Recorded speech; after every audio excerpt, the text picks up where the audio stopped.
Language and culture is very big in a queer community, especially in Melbourne. What happens in society happens also in the queer community.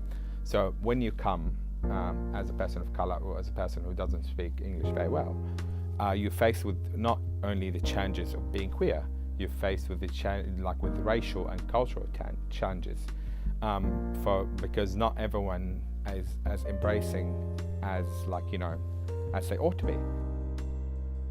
In terms of cultural diversity, the kinds of issues that I've encountered are the need for people who come from diverse religions, diverse cultures and diverse sexualities and genders to be able to live all those parts of their lives rather than experiencing, say, racism or anti-religiosity in the gay community, the queer communities, and then to experience homophobia, biphobia, transphobia in their cultural and spiritual communities, and also in the wider society. There is racism, there's Islamophobia, for example, there's a whole range of issues. So the most important thing for me to work with people is to be able to allow people or provide rights and responsibilities for people to be able to move within any community, any circle, and have every part of their multiple identities acknowledged and respected and affirmed.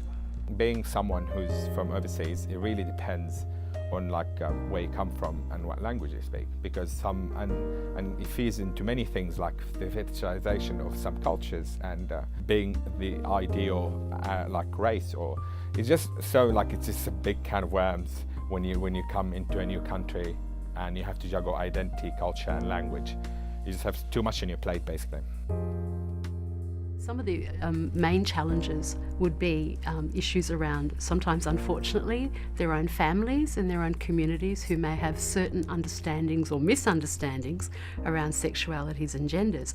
The interesting thing for me is often those families and communities who say it's a Western thing, being gay is a Western thing, there is an absence of education and understanding of their own cultural histories and their own religious histories that go back to pre-colonial and pre-Christian or pre-fundamentalist times.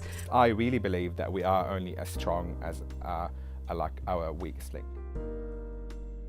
I think in 15 years' time, when they're less disadvantaged, they become part of the big thread that is society, and no one can say this is normal anymore because everything is just a big, beautiful mesh of colour.